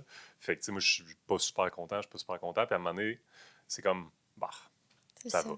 On pourrait tout le temps changer des trucs, C'est on ça, dirait, c'est ou ça. améliorer. Exact. Fait que quand j'atteins la barre de ça va, des fois, je donne un petit coup de plus juste pour dire il y a une petite piste que là, je vois une solution qui pourrait améliorer quelque chose. Mais tu sais, j'essaye d'atteindre au moins la barre de ça va. Satisfait. C'est un travail correct, mais sinon, c'est infini. Moi, j'aimerais ça changer de... Oh, excuse-moi. Hein? C'était-tu déjà arrivé de faire des nuits blanches, hein? Parce que t'avais de quoi à remettre, genre full. Ben, j'ai puis là, un t'étais enfant de comme, 6 non. mois. Fait qu'on a un bébé de 6 mois, fait que la réponse, Ok. c'est oui. De ce temps-ci, Pour les mêmes un raisons. peu. Ok. Mais je me plaindrai pas trop, parce que c'est sûr, ma blonde a la lettre, fait que là, je Ok, l'ai facile. Non, pas tant. Ben, tu sais, c'est déjà arrivé de travailler tard, mais je travaille mal, en fait, tu sais, en travaillant, tu sais, à un moment donné, j'ai plus d'énergie, tu sais, vraiment. Fait que moi, je travaille mieux le matin. Si, Ok, mettons, il faut que je fasse un projet, je vais me lever, mettons, un petit peu plus tôt, puis je vais travailler jusqu'en soirée. Plutôt que 6 heures? Oui, oui. Bon, oui, ben là, c'est pas, ça va, là. On s'en sort. Mais c'est ça. De toute façon, à un moment donné, il y a vraiment une fatigue intellectuelle. Ouais. Quand même que je voudrais pousser mon crayon, tu sais, je suis bon à rien. Là, fait que, tu sais, il faut juste apprendre à gérer ce qui se passe. Je pense que le moment où ce que j'ai été le plus intense, ça a été, puis là, je reviens encore à ça, là, mais quand il y a eu Hydro, ils ont fait un pitch. Fait que ça, c'est stressant parce qu'ils demandent à 5 illustrateurs, mais pas d'envoyer un devis, de faire une illustration. Fait qu'ils envoient une esquisse. Puis là, ils disent faites la meilleure illustration que vous pouvez en une journée. Sur n'importe quoi ou ils vous Non, donnent des contraintes? Ils envoient l'esquisse avec la charte graphique Ok. pour voir vraiment à quoi ça ressemblerait. Fait que là, dans notre cas, c'était 2. Puis ça, j'ai travaillé tard. Là, parce que je le voulais, parce qu'il disait que ça serait pour 3 ans. C'est ce genre de contrat qui n'existe jamais. Là. C'est que j'ai travaillé le plus tard que je pouvais, jusqu'à temps que je sois plus capable de travailler. C'est le moment qui me semble sur lequel j'ai le plus travaillé. Mais tu sais, j'ai pas travaillé si tard que ça. 2 heures du matin. OK. Bah, quand même. Ouais, mais tu sais. OK. Genre, qu'est-ce qui t'inspire? Des fois, ça t'aide-tu d'écouter de la musique ou t'écoutes des séries pendant que tu travailles? Oui, ben tout, en fait. Puis surtout, avec le temps, tu sais, on se développe vraiment un regard. Tu sais, moi, ça fait longtemps que je veux dessiner. Fait que, tu sais, je me promène dehors, là. Puis, tu sais, des fois, le matin ou le soir, je promène mon pitou. Puis, il y a une façon que le soleil se lève ou le reflet dans la fenêtre ou des choses comme ça. Je trouve ça bien inspirant. Des fois, juste la luminosité, puis la lumière, puis les couleurs qu'il y a là, le dégradé dans le ciel, des fois. C'est super. Je suis un poète des années 1900, là. Mais ça, sinon, ben, tu sais, la culture en général, tu sais, quand je regarde un film ou de la musique, c'est plus difficile de traduire, je trouve, l'impact de la musique visuellement. C'est moins une traduction pour moi. Je pense qu'il y en a qui sont capables de le faire. Mais moi, je suis moins là-dessus. J'aime ça en écouter, évidemment. Là. Mais ça, sinon, ben, comme tout le monde, Behance, Pinterest. Là, je regarde toutes sortes d'affaires. Quand je commence un projet, y a-t-il des inspirations qui sont intéressantes que je pourrais ajouter à ma recherche? OK.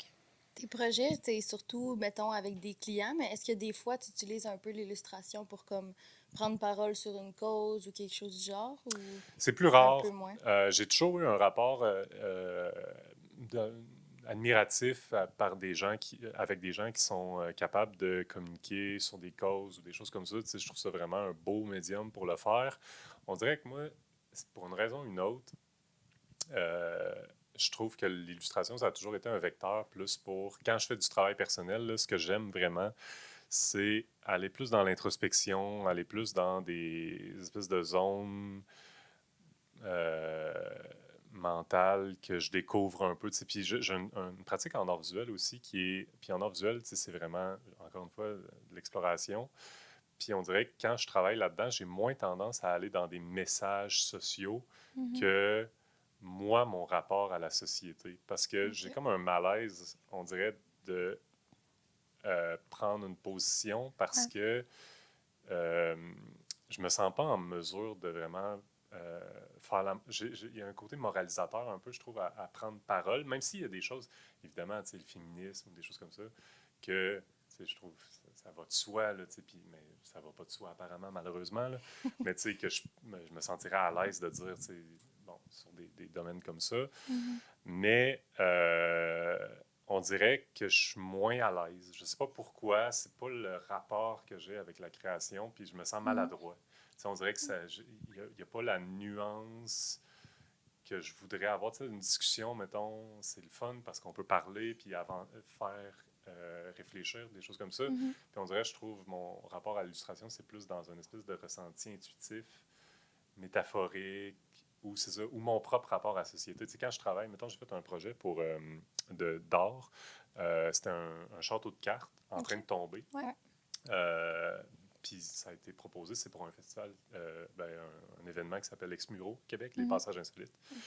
Puis c'est un château de cartes en train de tomber. Puis ça, on propose un projet, mais on ne sait pas exactement il va être où dans le Vieux-Québec. Puis l'organisateur de l'événement, il dit « Hey, on aimerait ça le mettre en face de l'Assemblée nationale. Un château de cartes en train de tomber en face de l'Assemblée nationale. Okay. » Puis j'étais un peu d'accord avec l'idée parce qu'effectivement, je trouvais ça... Tu sais, moi, je voulais parler un peu plus des... je pensais que c'était le Vieux-Québec. Puis je me disais, je pourrais faire sur les cartes une société qui est sous l'eau. Parce que j'imaginais le fleuve, puis là, je pensais au changement climatique, puis je me disais, il pourrait avoir un lien, tu sais, bon. Mais là, quand il m'a dit ça va être en face de l'Assemblée nationale, j'ai fait, oh boy, ça va être intéressant, ça, quand même, comme rapport. Mais je voulais pas non plus être dans un rapport qui est juste purement critique, puis cynique. Parce que je me disais, tu sais, on chiale évidemment tout le temps sur la politique avec raison, mais tu sais, quand on se compare avec ce qui se passe ailleurs dans le monde, on est quand même bien au Québec. Là. Honnêtement, là, tu regardes juste nos voisins du Sud, ça va quand même très bien au Québec. On peut critiquer le système et tout. Fait que ce que je me suis dit, c'est j'allais prendre une posture qui est plus sur la fragilité de nos institutions, en fait, parce que puis je le voyais un peu comme ça, je me disais, mais tu sais, c'est pas un discours dans ta face, j'ai pas écrit ça, c'est juste quelqu'un qui voit ça peut réfléchir un peu. Puis je me disais, ben tu sais, c'est long à faire un château de cartes, ça prend pas grand-chose pour le défaire, puis les images que j'ai faites dessus, il y avait un peu des images, oui, qui parlaient d'un rapport au pouvoir, mais il y en avait d'autres aussi qui étaient de l'entraide ou d'autres qui étaient d'autres choses pour qu'on ait une lecture qui est un petit peu plus nuancée, justement, que ce soit pas juste négatif. Fait que c'est pour ça, moi, mon engagement, puis c'est vraiment comme ça, de façon que je me sens comme citoyen, tu sais, je trouve ça important, mettons, de ce temps-ci, d'essayer de magasiner le plus local possible, des choses comme ça, mais je trouve que ça serait hypocrite de ma part, par exemple, de faire une illustration qui dit « consommer local » parce que mon ordi, il n'est pas local, c'est un ordi qui est fait en Chine, partout. Fait qu'on dirait que je suis toujours dans cette espèce de dualité-là, de dire, il faudrait quasiment que j'aie une posture irréprochable pour être capable de prendre position sur quelque chose. Puis je trouve que l'illustration, j'ai besoin d'avoir un rapport de sincérité. En fait, je vous parle, c'est peut-être ça. C'est que je trouve ça tellement personnel comme pratique, l'illustration, qu'on dirait que je trouve que ça serait dur pour moi de garder une ligne sincère. Puis tant qu'à ça, pourquoi je me sentirais mal de faire ça puis de pas me sentir sincère. Mais je sais qu'il y en a qui sont capables de le faire, puis je trouve ça admiratif, là, mais c'est un rapport un peu complexe que j'ai par rapport à la prise de position. C'est pas fait pour tout le monde non plus, exact. Mais je trouve ça beau que tu veux rester comme sincère. Oui, c'est vrai, parce qu'à cette heure, c'est sûr qu'il y a beaucoup de créateurs, des fois que c'est moi que c'est là-dessus, puis que... Bon, en tout cas, maintenant, c'est la technologie, puis tout, là. C'est comme le AI et tout, là. Oui. C'est quand même quelque chose de... Puis il y a un côté aussi influenceur, mais là, c'est rendu... on est en train de revoir le retour du balancier de ça, mais tu sais, le côté très prise de position, par exemple, des entreprises qui disent « nous, on est pour telle chose », on voit à quel point c'est superficiel, c'est juste pour avoir, parce que c'est à la mode de faire des choses comme ça. Fait qu'on dirait qu'il y a peut-être une part de moi aussi qui avait peur d'être dans le côté performatif. Puis c'est ça. Mais je comprends. Puis des fois aussi, ça peut donner comme une pression. Parce que moi, je sais plus si c'est avec qui que je parlais, mais il y a quelqu'un qui me parlait qui avait quand même une belle plateforme là, sur les réseaux sociaux. Puis qu'il y avait du monde, des fois, qui textait, puis qui était comme « Hey, genre, pourquoi tu profites pas de cette plateforme-là, puis tu partages pas comme des trucs qui sont super co-sociaux. » Ouais. Mais, tu sais, je veux dire... Oui, ben puis je trouve qu'il y a une pertinence là, pour ça, puis c'est vraiment pas, tu sais, moi je suis pas du tout en train de critiquer les gens qui font ça. Je trouve justement, tu sais, ça en prend des gens qui essayent de faire bouger les choses d'une façon radicale. Mais on dirait que moi, mon rapport aux causes sociales, c'est dans ma vie de tous les jours. Tu sais, j'essaie de faire des gestes qui sont le plus éthiques possible. Ça se traduit, mais autrement exact. que dans ton design. C'est ça, fond, j'ai Je suis l'impression. complètement d'accord avec ça. Moi, j'aimerais ça changer de sujet. J'aimerais ça qu'on parle du cours que tu donnes à l'Union. Oui. C'est un cours option, je crois, si je ne me trompe pas. C'est illustration et édition, ouais. hein, c'est bien exact. ça? Ouais. C'est un cours option. Ça ressemble à quoi un peu ton cours? Peux-tu nous en parler un peu? Oui, ben, c'est structuré sur... Tu sais, il n'y a pas beaucoup de cours d'illustration à l'université. Ça fait que j'essaie de faire... Est-ce que c'est le seul? Ben, il y a un cours illustration d'exploration que Bouleva donne. Mais c'est sûr, on dirait que je me mets comme une petite pression parce que je suis illustrateur. Evelyne a plus un profil artistique. Fait qu'on dirait que dans ma tête, s'il y a une opportunité pour parler d'illustration à fabrique, elle est sous mes épaules. Fait que j'essaye de au moins essayer de livrer cette marchandise-là. Ben, tu fais très bien ta job parce que moi, tout le monde que je connais qui ont fait le cours, là, qui ont capoté. Là. Tant mieux, c'est bien. Ouais. Good. Ça met de la pression. Je vais essayer de garder la barre. Si vous écoutez le podcast avant de vous inscrire au cours, ne montez pas trop vos attentes. Non, c'est ça. Les attentes passent. Comme ça, après. Comme ça, je les dépasse. Voilà, Il n'est exact. pas si bon que ça, le cours. Non, c'est ça, exact. non. Finalement, j'ai rien dit. Là. Le prof n'est pas tant bon, c'est ça ça, a c'est l'air. ça. Non, mais non, j'essaye de faire un bon cours. Tu sais, moi, je me rappelle, j'étais exigeant envers mes profs quand j'étais à l'université, là, impatient, parce que je voulais apprendre. Puis avec le recul, puis surtout maintenant que je suis dans ces souliers-là, je me dis, c'est un peu injuste quand même à quel point j'étais exigeant. Mais en même temps, je m'en rappelle comment j'étais exigeant, fait que j'essaye au moins de me dire, si je m'enseignais à moi-même, je voudrais au moins être capable de me dire que j'ai reçu un bon cours. Fait que j'essaie de garder ça. De penser, Mais donc, le cours, c'est basé sur 3 projets principalement, qui sont assez concrets. Le premier projet, c'est... Puis, tu sais, je trouve que la meilleure façon d'apprendre l'illustration, c'est vraiment en la pratiquant, honnêtement. Là. Fait que c'est pour ça que j'ai organisé le cours comme ça. Le premier projet, c'est un projet narratif. C'est un cours d'illustration d'édition. Puis il y a quand même une bonne partie de la carrière en illustration qui va avoir un lien avec le côté narratif, que ce soit par les livres jeunesse, les bandes dessinées, tout ça. Il y a vraiment un gros réseau qui est lié à ça. C'est moins ce que moi je fais dans ma pratique, mais tu sais, je vous dirais 65-70% des illustrateurs au Québec, c'est ça qu'ils font. Fait que je trouvais ça vraiment important de l'avoir. À l'hiver, là, ça donne qu'il y a un concours interuniversitaire de bande dessinée qui se donne. Puis les contraintes sont très larges. Fait que je fais un projet qui peut rentrer dans ces contraintes-là. Okay, cool. J'oblige pas nécessairement à faire une bande dessinée en gardant les codes des bulles et tout ça. Mais si les étudiants veulent, ils peuvent correspondre un petit peu plus à ces critères-là, puis soumettre le projet. Puis à chaque année, j'ai des étudiantes qui gagnent quelque chose. Je pense que cette année, on a eu une 2e place. On a déjà eu une 1re place aussi. Là, fait que là, j'espère qu'on va gagner l'année prochaine. Mais c'est ça. Puis je trouve ça motivant aussi pour les étudiants.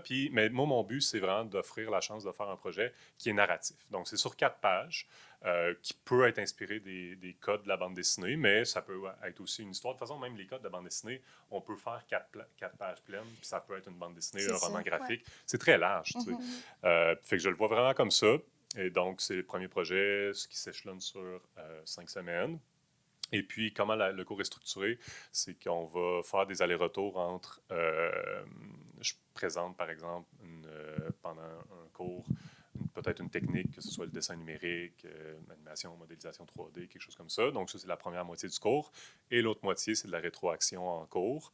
Je trouve ça important quand même de faire de la rétroaction, encore une fois, parce que je trouve que c'est dans la pratique de l'illustration qu'on apprend le plus. Puis la pratique de l'illustration, c'est extrêmement large, tu sais. Puis on le voit, là, tu sais, l'exemple que je donne tout le temps, c'est Gabrielle Leila Titley, Pony. Peut-être vous connaissez, elle fait des dessins en illustration.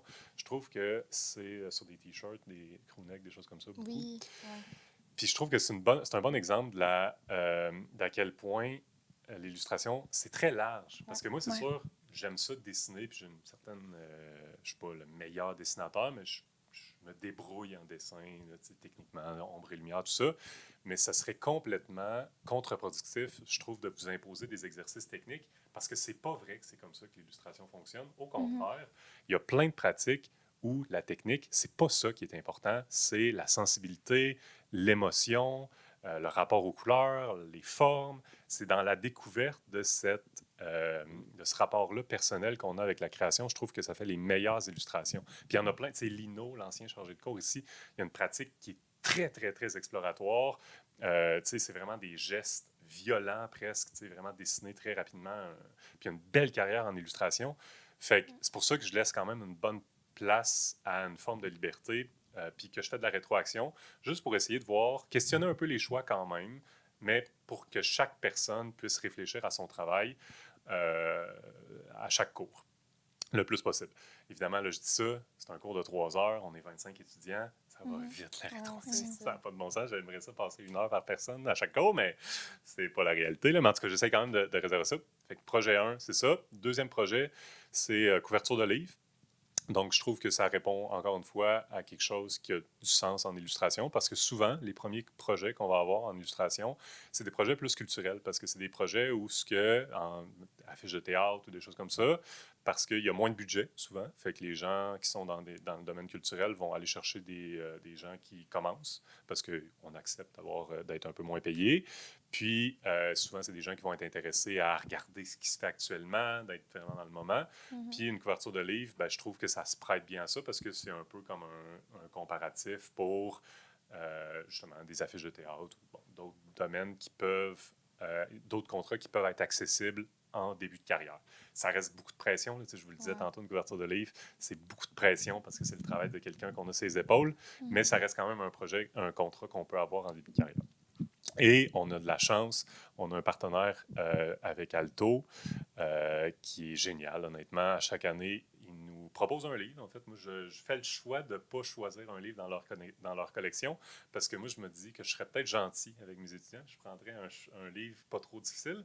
Puis Antoine, le directeur, il donne tout le temps des livres pas si faciles que ça à illustrer. Je trouve que c'est vraiment représentatif de ce que c'est un vrai contrat parce qu'il faut affronter un peu... Puis il faut se rendre compte à un moment donné aussi que notre style, il fonctionne pour beaucoup de choses, mais des fois, il ne fonctionne pas tant pour un projet. Puis comment qu'on fait pour faire en sorte que notre style créatif fonctionne avec un livre qui est complètement ailleurs? Des fois, c'est intéressant de se poser cette question-là. Fait que je trouve ça le fun de laisser de la liberté à Antoine de nous proposer, Antoine qui est directeur et fondateur d'Alto, de nous proposer un livre. Puis on s'en va chez eux, visiter les maisons d'édition. Antoine fait une présentation sur ce qui est une bonne... Lui, il est éditeur depuis 15 ans.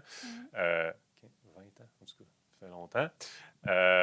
Puis donc, il y a un rapport qui est super intéressant. La couverture de livre, c'est toujours intéressant. Puis c'est la meilleure personne pour parler du livre. Fait qu'on travaille là-dessus pendant 5 semaines. Et ensuite de ça, le dernier projet, il est plus libre. Parce que les deux premiers projets sont quand même un peu dirigés. Il y a des thématiques qui sont claires. Le dernier projet, c'est juste de faire un projet d'illustration, mais pas juste une illustration, l'appliquer dans un contexte plus concret, par exemple, dans un contexte de campagne de pub. Si vous faites une illustration, comment elle va se décliner, par exemple, sur une animation, des choses comme ça, pour que s'il y en a qui veulent mettre quelque chose dans leur portfolio, parce que souvent, vu que c'est un cours à option, j'ai des 3e années, puis je me dis, vous allez vous lancer. Là, fait qu'il y a une occasion peut-être de rajouter un dernier projet à votre portfolio qui est plus personnel. Fait que ça ressemble à ça le cours. OK. Wow. Nice. C'est intéressant. C'est le fun. J'aimerais ça le faire. Je vais le faire aussi. Faites-le. C'est la bonne réponse. Fait qu'on parlait du AI tantôt. Toi, c'est quoi ta relation avec l'intelligence artificielle? Qu'est-ce que tu en penses? Ben, c'est sûr, c'est l'éléphant dans la pièce, dans la création. C'est un rapport d'inquiétude, évidemment, là, comme tous les collègues en illustration. On ne sait vraiment pas le futur, là, évidemment. Surtout, cette technologie-là change très rapidement. Si vous m'aviez posé la question il y a 1 an, j'aurais eu une réponse. Maintenant, j'ai une autre réponse. Je regarde ce qui se passe. C'est sûr que il y a des réactions qui sont très, très épidermiques là, du côté de la communauté en illustration. Puis je le comprends, là, parce que quand on voit des institutions comme le Festival d'été de Québec faire des projets de communication, puis se servir de l'intelligence artificielle pour arriver à un résultat visuel, c'est décourageant, honnêtement, parce que on se dit c'est un événement qui aurait dû avoir une sensibilité artistique, qui aurait dû avoir une sensibilité sur la création humaine. Puis là, c'est un rapport à la machine puis à la génération. J'avoue que je trouve ça décourageant, honnêtement, parce qu'on s'attendrait à mieux de ce genre d'institution-là. Cela étant dit, il faut quand même voir ça avec une parcimonie, dans le sens que est-ce qu'on l'aurait eu, nous, les illustrateurs, ce contrat-là? Pas nécessairement. Le Festival d'été a toutes sortes de visuels. Ils ont fait affaire avec des illustrateurs certaines années. D'autres fois, c'est des designers qui vont faire des visuels plus graphiques. C'est le cas cette année. Bon, est-ce que ça nous enlève des contrats? Pour l'instant, on est dans un milieu de travailleurs autonomes, fait que c'est sûr que tout le monde a une expérience qui est très différente de ce qui se passe. De mon côté, j'ai pas noté de baisse de contrat. Pour l'instant, ça va bien. Je gagne encore bien ma vie. Aussi bien, même cette année, j'ai eu une bonne année. Fait que je me base un peu là-dessus aussi pour nourrir mon sentiment de méfiance, d'inquiétude par rapport à ça. Parce que c'est sûr que quand je vais noter une baisse de 50% de mon revenu, ben là, peut-être que je vais me poser des questions sur l'impact de l'intelligence artificielle. Cela dit, on verra. T'sais, là, pour l'instant, c'est pas balisé légalement. Moi, personnellement, en tant qu'illustrateur, je trouverais que ça irresponsable de donner des images générées par intelligence artificielle à mes clients parce que légalement, c'est une zone grise. Fait qu'on dirait que j'aurais tendance à exposer. Je pense que j'exposerais mes clients à potentiellement des poursuites. Parce que si l'intelligence artificielle produit quelque chose qui se rapproche beaucoup de ce qui a été fait, puis la personne dit « Hey, ça, c'est mon travail qui a été pris », puis poursuit. Moi, j'ai l'impression qu'en tant que créateur, justement, j'ai comme une responsabilité. Littéralement, dans certains cas, j'ai une responsabilité de ne pas ouvrir mon client à des poursuites. Donc, il faut que je sois titulaire des droits d'auteur de mon œuvre. Fait que, tu sais, moi, je trouve ça, c'est un rapport qui est en évolution, là, honnêtement. Une chose qui me rassure jusqu'à un certain point, c'est que l'intelligence artificielle va toucher tout le monde. T'sais, oui, en création, je trouve ça... en fait, je trouve que c'est que c'est étonnant que la création soit touchée parce qu'on aurait eu l'impression que c'est quelque chose qui est typiquement humain. C'est étonnant que ce soit si bon que ça, en fait, l'intelligence artificielle, qu'il y ait un résumé qui soit de tout ce que l'humanité a fait, puis qu'il soit capable de rejeter quelque chose qui soit quand même des illustrations qui sont intéressantes. Là, visuellement, il y a des filtres qui... je veux dire, c'est pas parfait, là, on s'entend qu'il y a une répétition, puis ça finit tout par se ressembler un peu, mais quand même, c'est impressionnant comme technologie. Mais c'est ça, ce qui me donne un peu de paix, c'est que toute la société va y passer, dans le sens que les métiers on va-tu perdre tous nos jobs à l'intelligence artificielle? À quoi ça va ressembler demain? Fait qu'il va falloir se positionner comme société par rapport à ça. Fait que le fait qu'on n'est pas tout seul, les illustrateurs, à être touchés par ça, d'une certaine mesure, je trouve ça un peu rassurant. L'autre chose aussi qui me rassure, c'est j'ai un parcours en art visuel. Pendant des milliers d'années, la seule manière que les gens avaient de capturer le réel, c'était via la peinture, le dessin, etc. C'était la seule manière. Fait que ça protégeait les artistes. Comment tu fais pour garder des souvenirs de ce qui se passe visuellement? Il faut que tu fasses une peinture. Mais là, à un moment donné, la photo est arrivée. Puis là, ça a tout changé, le rapport à la création. Puis on aurait pu penser, ça y est, la peinture est désuète. Mais non. Il y en a encore des peintres. Il y a un programme en art visuel. Il y a des centres d'artistes, il y a des musées, il y a plein d'artistes encore. Les gens ne sont pas nécessairement riches, mais il y a moyen de gagner sa vie là-dedans aussi. Fait que les gens n'ont pas arrêté de créer non plus. Fait qu'on verra. C'est sûr que là, on va vivre une forme de chambardement. C'est sûr, là, c'est inévitable. Puis il y a une forme d'inconfort. Puis on ne peut rien faire. C'est une grande machine. On peut juste observer, j'ai l'impression. Il y a des choses proactives, j'imagine, qui vont se mettre en place. Peut-être qu'on pourrait avoir une intelligence artificielle québécoise ou canadienne, ou en tout cas pas nécessairement se fier aux grands géants du web américains. Là. à voir là, qu'est-ce qui va se passer avec ça. J'ai hâte de voir des premières pistes, en tout cas, au moins pour pas nécessairement juste être dans la réaction, mais dans une forme de proactivité. Puis juste pour vous dire, moi, j'utilise l'intelligence artificielle pour certaines choses. Ça fait partie d'une recherche que je peux faire, par exemple, quand je fais un projet. Je regarde, juste pour voir, y a-t-il quelque chose qui peut me proposer de quoi. Pour l'instant, honnêtement, je suis pas impressionné. Là. Souvent, je trouve que ce qui se fait par des humains, c'est vraiment plus inspirant. Mais par curiosité, je l'utilise juste pour justement voir c'est rendu où. Parce que quand je ne l'utilisais pas, j'avais un rapport un peu plus inquiet par rapport à ça. Je me disais, hey, ça va me remplacer, ça n'aura pas de bon sens. Mais depuis que je l'utilise, on dirait que c'est comme, ça va me remplacer, mais pas tout de suite. Il y a quand même des affaires que je suis quand même un peu meilleur. Là. Mais c'est intéressant. Je me garde au courant. Puis c'est capable de faire d'autres choses aussi pour plein d'autres domaines. Là. Mais on verra. Honnêtement, c'est ça. Vous, ça vous inquiète-tu? Ben, l'intelligence artificielle, je trouve ça quand même, c'est cool. Mais je trouve que vraiment, ils n'ont pas la touche humaine. Puis je pense pas que pour l'instant, ils sont capables de nous remplacer. Là. Ça, je pense pas que. C'est sûr, ça l'aide dans le processus. Ouais. Mais Dans je pense votre pas métier qu'ils de designer, pourraient- est-ce que vous avez peur que ça prenne une place? Ben, c'est comme. Clairement un peu, là. Ouais, un peu quand même. Là. Mais je pense que, tu sais, là, en ce moment, c'est vraiment nouveau puis tout ça. Ouais, Peut-être fait qu'il y que a un gros boost. c'est ça, on là, sait mais pas si comme- ça va être éphémère puis ça va passer ou si ça va vraiment rester puis comme s'ancrer dans nos pratiques, mettons. Mais je pense que si ça finit par s'ancrer, il va falloir comme apprendre à travailler avec plutôt que d'essayer de le combattre éventuellement. Ouais. là. Ouais. Mais je pense aussi qu'en ce moment, il y a comme beaucoup de sensibilité sur le. J'oublie tout le temps, c'est quoi le mot? Le éco-design? Comment ça s'appelle? Peut-être, oui. L'éco. Conception. Ouais, l'éco-conception. Fait que je sais pas, en même temps, là, il paraît que. Ben, pas qu'il paraît, mais Il y a un impact. l'intelligence artificielle, c'est super polluant Ouais. aussi. Ben, comme toute nouvelle Mhm. technologie, mais tu sais, à quel point ça va C'est ça. vraiment Et si persister. c'est là pour rester, ils vont clairement mettre des lois pour guider Je pense que oui, un là. peu comment ça fonctionne puis qu'est-ce qui peut être fait avec ça aussi, là, j'ai Mais oui, l'impression. mais c'est là. vraiment l'inconnu, puis on peut pas vraiment savoir. là. Impossible. C'est vraiment, puis ça change tu sais, à tous les C'est 2 ça. jours. Ben là, Ouais. moins, là, ça s'est stabilisé un peu, mais c'est ça. C'est de voir aussi, tu sais, si ça devient... Si on est au début d'une pente exponentielle, Ouais. là, c'est quelque chose. Mais Ouais. si on est un petit peu plus haut dans la pente exponentielle, c'est comme, ah, ben là, ça va se calmer un peu, puis C'est ça. la prochaine technologie va peut-être aller plus loin, mais on n'est pas encore rendu là. On va aller. Ouais. Fait qu'à voir. À voir. Justement, on a parlé un peu là, de similarité, plagiat-ish. Ouais. Est-ce que, dans le fond, parce que nous autres, c'est quand même quelque chose de fréquent, est-ce que vous autres, en illustration, c'est quelque chose qui peut être... Le plagiat? Ouais. Oui, ben c'est sûr, ça peut arriver que...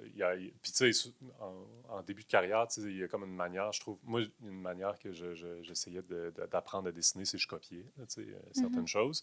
Mais tant que ça reste tu sais, d'un point de vue Ouais. juste personnel, il n'y a pas de problème avec ça, puis académique. C'est rare que j'entende des J'imagine, cas de ouais, c'est plagiat, ça doit être honnêtement. moins... Tu sais, on est tellement engagé pour notre style, Ouais. notre personnalité, les choses, que il n'y a personne qui serait capable d'avoir une carrière super longue si c'était uniquement basé sur le plagiat. Ça serait dur. Là. Ouais. Fait que j'en entends pas tant parler. Mais tu sais, c'est sûr, il y a des prises d'inspiration à gauche et à droite par tout le monde, mais ça, c'est normal. Là. Ça fait partie de la création. Là. OK, c'est ça. Ça, je demandais. Moi, ben- je connais des gens qui veulent s'en aller Ouais. en illustration. Ouais. Est-ce que tu aurais comme un conseil à leur donner? Oui, ben, la chose que je dirais, c'est. Tu sais, c'est pas un métier stratégique, là. Je répète ce que je disais tantôt, mais tu sais, financièrement, il y a moyen de gagner sa vie, là, mais tu sais, c'est vraiment pas un choix de carrière que, tu sais, si vous voulez avoir une sécurité d'emploi puis gagner votre vie de façon prévisible, puis vous seriez bien dans d'autres choses, peut-être que ça peut être une bonne idée de considérer d'autres choses parce que il n'y a aucune garantie. Ça se peut que ça soit un coup de circuit, puis ça marche. Ça se peut que ça prenne des années, puis que ça marche. Ça se peut que ça prenne des années, puis ça marche pas. Puis avant de tester, il faut vraiment lancer du spaghetti sur un mur, puis voir, ça colle-tu, puis à un moment donné, oui ou non.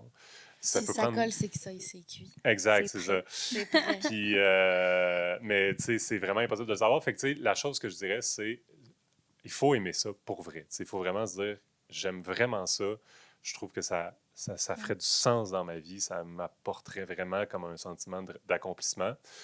Une fois que ça, c'est vrai, c'est de s'accrocher, honnêtement. Là, c'est vraiment puis, tu sais, particulièrement les premières années. Moi, j'ai trouvé ça dur, puis j'ai l'impression que c'est un peu le cas aussi pour beaucoup de collègues.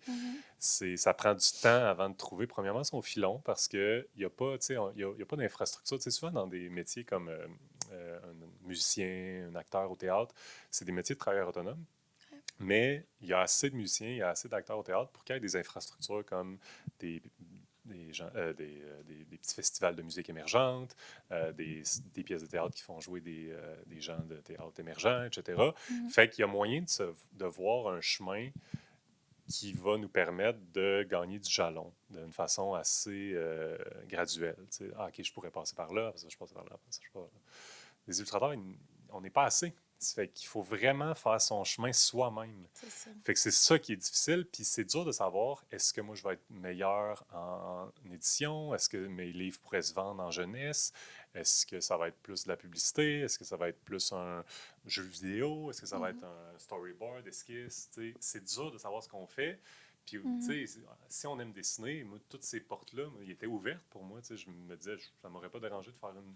Si quelqu'un m'avait accueilli, par exemple, à bras ouverts, j'aurais vendu 1 million d'exemplaires d'un livre jeunesse, je me suis dit, ah ben voilà, j'ai trouvé mon spot. Ouais. Mais c'est pas ça. J'en ai fait 1 ou 2 des livres jeunesse. Puis, j'ai pas trop apprécié le processus. Puis, j'ai pas vendu 1000 livres. Fait que j'étais comme, bon, c'était intéressant, une belle carte de visite. Puis, je me suis forcé, mais je pense pas que je ferais carrière là-dedans. Fait que, mais c'est long, c'est trouver sa porte d'entrée pour bâtir quelque chose. Mais c'est de ne pas lâcher, puis de continuer. C'est une de mes plus grandes forces en dehors du dessin, c'est ma tête de cochon, honnêtement. Là, je voulais que ça marche. Puis ça m'amène aussi à être... C'est pas stratégique de devenir illustrateur, mais on peut être un peu stratégique quand même en l'étant. Fait que dans le fond, il y a certaines choses que moi, j'avais une approche du dessin qui était très... Moi, j'écoutais du métal dans le temps, j'avais les cheveux longs, puis tout, dans le vent. Puis, c'est dur à imaginer, hein, ceux qui sont en vidéo. Puis, j'en ai profité de ma belle tignasse. Ça va, j'ai fait le deuil. Mais c'est ça... Puis à une certaine époque, je me disais, j'aimerais ça être dans ce style-là un peu. Mais là, à un moment donné, c'est comme, c'est une niche de 42 personnes. C'est pas vrai que je vais faire une carrière là-dessus. Fait qu'il faut ouvrir un peu ses œillères sur certaines choses. Sur les choses qu'on est capable de faire, il faut ouvrir les œillères. Puis, d'être stratégique dans d'autres choix aussi. Mettons, s'il y a des contrats qui ne nous tentent pas tant que ça, mais qui nous donneraient une meilleure stabilité, on peut les accepter, même si c'est ça. OK. Voilà. Je comprends. Puis, y a-tu aussi des...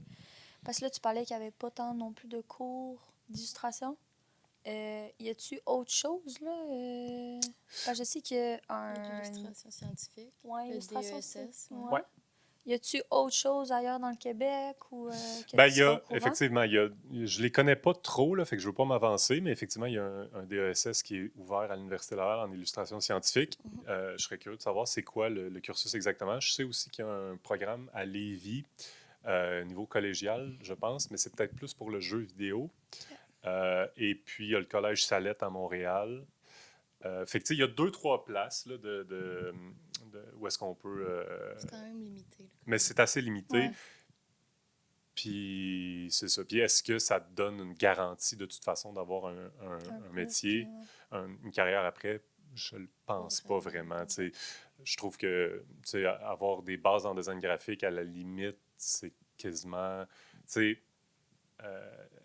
je vois mal... Ça peut arriver là, que c'est météoritique. Je pense à quelqu'un comme Cécile Guerrier-Py.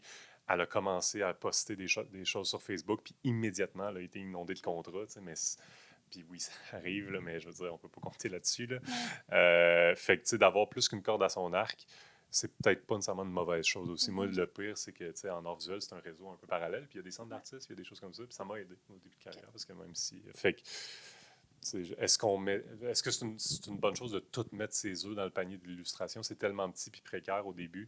Je ne sais même pas si peut-être que oui, là. Je n'ai pas passé par ce processus-là, par exemple. Fait que je sais pas. Fait qu'on a une question signature qu'on pose à la fin de chaque podcast. C'est une question qui fait écho au nom du podcast aussi, En deux briques. Quelle est la brique qui a été le plus essentielle à la construction de ton parcours? Oui, vous partagez les questions d'avance, fait que je lis la question. Et puis, je me demandais qu'est-ce que je répondais à ça. Puis, je pense que j'ai une réponse qui est peut-être pas nécessairement super pertinente pour vos écoutants. Comment on appelle ça? Les personnes, les auditeurs. Mais c'est honnêtement, ça serait faux de dire le contraire, mais tu sais, c'est mes parents, évidemment. C'est eux autres qui m'ont tout donné. Puis, tu sais, c'est eux autres sur lesquels j'ai pu compter sur tout. Puis aussi, ben, j'ai l'impression qu'ils m'ont donné des valeurs qui sont super importantes pour moi. Je mentionnais l'exemple de ma mère tantôt, mais sa discipline par rapport à son rapport à la création, c'est super important pour moi parce que ça m'a toujours montré que un rapport à l'art, c'est pas un rapport si romantique que ça. C'est un rapport qui demande du travail. Il faut travailler.